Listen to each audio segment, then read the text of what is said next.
Are you ready for blue beam technology? Well, it's out there. And you might think that they're going to be faking an alien invasion, but they're going to be doing so much more than that. And it's not only going to look real, it's going to feel real thanks to all of these directed energy weapons, thanks to all of these cell towers and the 5G. That's what they're there for, to target people and to make the blue beam feel real.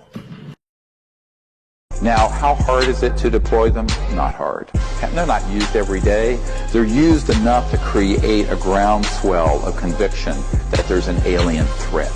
So you take that capability, combine it with man-made UFOs, combine it with disinformation in general about the subject, and also certain chemicals, and you can launch an entire... Step 1. The first step in the NASA Blue Beam project concerns the breakdown of all archaeological knowledge. We will see more and more hoax discoveries, where these new discoveries will finally explain to all people the error of all fundamental religious doctrines. The falsification of this information will be used to make all nations believe that the religious doctrines have been misunderstood for centuries. That is not a normal, I mean, what is that? The top of a mushroom? You know what I'm saying? It simply looks like a glitch in the matrix. Project Bluebeam isn't working properly. Holograms on a battlefield would be to divert the attention of the enemy, to deliver propaganda or contagion of fear that's based on completely man-made false events.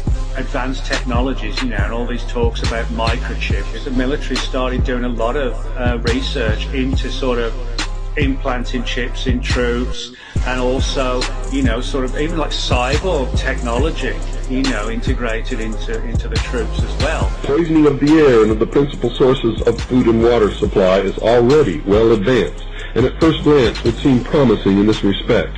It constitutes a threat that can be dealt with only through social organization and political power. Step 2. The second step is about creating a gigantic space light show with 3D holograms and sounds, laser projections of multiple holographic images. You'd think holograms are science fiction. Just Google 3D hologram on YouTube.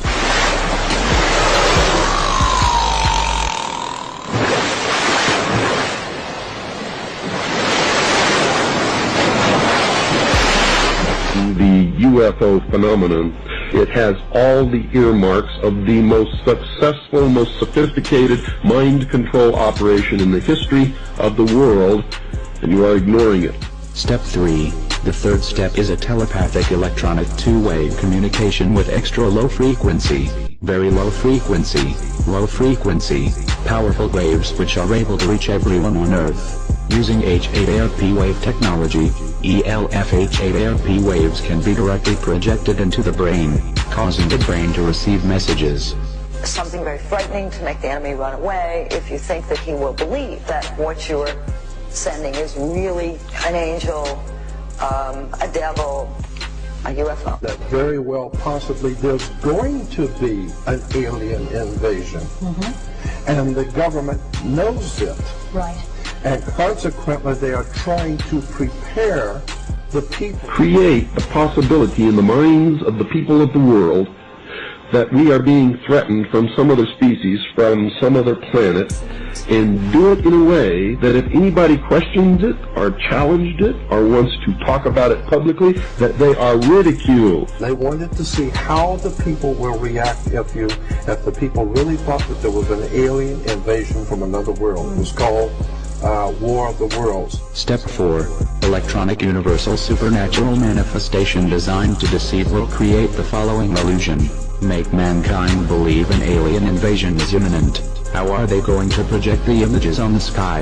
Well, if this is your question, then you have to get back to step 2, and research on 3D holograms.